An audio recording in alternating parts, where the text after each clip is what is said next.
would love to put up with you. Welcome back to Kids in the Kitchen. Today we're focusing on cookies for the holiday and gift giving. Prior to the break we made peanut butter thumbprints and we also made a blondie. So we're going to continue now with macaroons. Sheila? Okay, well Patricia and I are going to work on a really popular global cookie actually, which is macaroons. And macaroons contain coconut, egg whites, sugar, and we're going to use flour in ours. Okay. Now, we're doing a half batch, so we've got about 7 ounces of coconut, about 2/3 of sugar, give or take, 2 egg whites, and 3 tablespoons of flour. Okay, so Patricia, the first thing we're going to do is you just want to whisk this. So remember, we worked on the whisk at the earlier cookie. And you can get a little rough with it. There you go. Okay.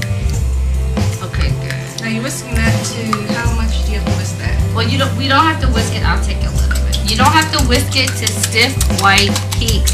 Thank goodness. Can you imagine that this can get stiff and white like lemon meringue? Yeah, it takes a while for that. Yeah, and your arm will hurt. Okay, so after you just whisk it a little bit like we did. Okay, so Patricia, you can pour that into the coconut. You need some parchment? Could you please just grab it from the cabinet right here? Okay, thanks. Okay, now put the sugar in. Now put the flour in. Swap.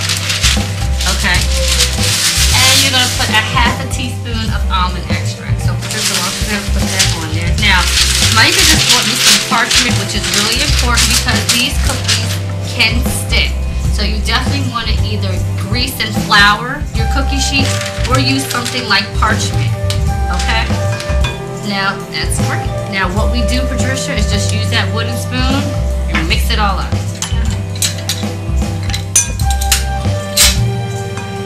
Okay, very good. Now, as I was saying, macaroons are a global cookie. And, you know, in other parts of the country, they make it differently. Some people make a macaroon much more like, I guess you could say like a scone, has much more of a biscuit texture. Here in the U.S., our macaroon is predominantly made with coconut. It's also a food that's very popular in the Jewish community, depending on how it's prepared. And it may, a lot of times folks eat it for the holidays, so it's a kosher food. Okay, it's mixed really well. You saw it was extremely simple. Now all we do is take our tablespoon and do spoon drop size like this. It doesn't have to be any perfect shape. You kind of just want to keep it together. That's the main thing you definitely want to do with the macarons. Try to keep them together in your shape, kind of like a half circle or what have you. Because when you bake, if they're not together, they will begin to separate. And what you want to do, and you'll see later on in this recipe or in this show why, we're going to actually be dipping our macaroons in semi-sweet chocolate. So having a really good shape is going to be really important. Okay, well Patricia, when you do that last spoon, I'm going to take it over and then you're going to work with Maika on our next cookie. Okay. Okay? You're doing a great job. Okay, well, our next cookie is called a chocolate drizzler. And we've already prepared that dough. This is a basic, I'll call it an icebox cookie. It's a basic cookie that you can make a day in advance. You can make it a month in advance and freeze it. That's a very nice thing about this cookie. It's 2½ cups of flour, about a cup of sugar. We have 2 teaspoons of baking powder, a stick and a half of butter, and then we have lemon zest. About 2 teaspoons of lemon zest, a little bit more if you want a stronger lemon taste. So this cookie, after it's mixed, is going to taste similar to a shortbread cookie.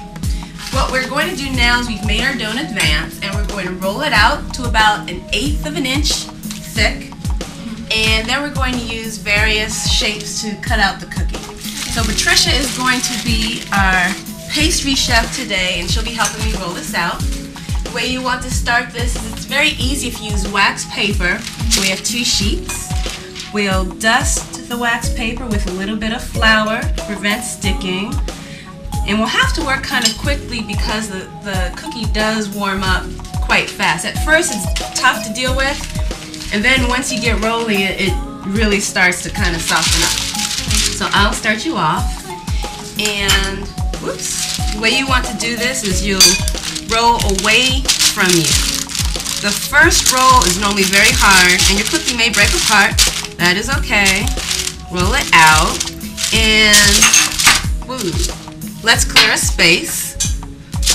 The best thing to do is always to roll in front of you and not roll kind of off, you know, try and move the rolling pin. You want to really move the dough, and that's what the wax paper allows you to do.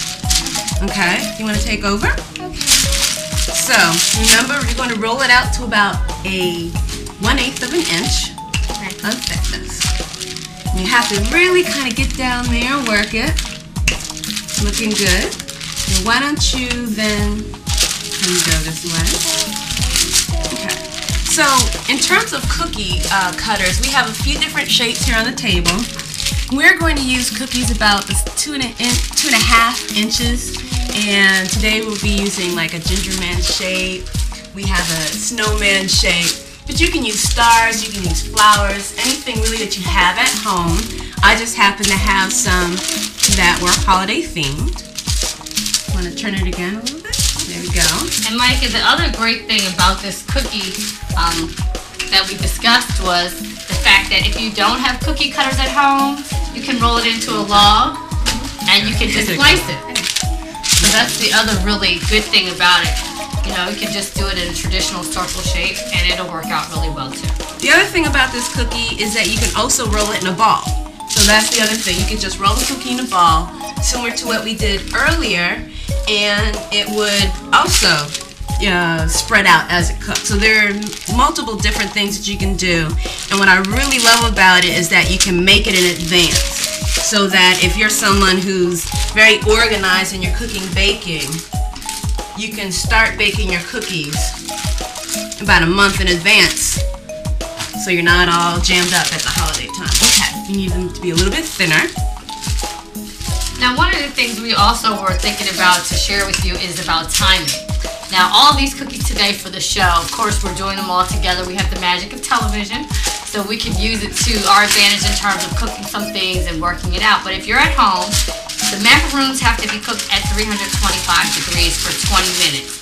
So you may want to do those first and then heat your oven up and work on our cookies that are cooked at 350, just like this cookie is, as well as the blondie and the other cookie we did earlier today, the peanut butter thumbprint. Okay.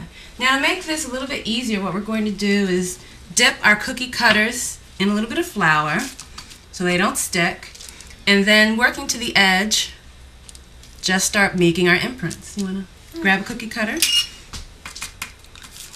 So the goal is to get as many cookies out of the dough as possible.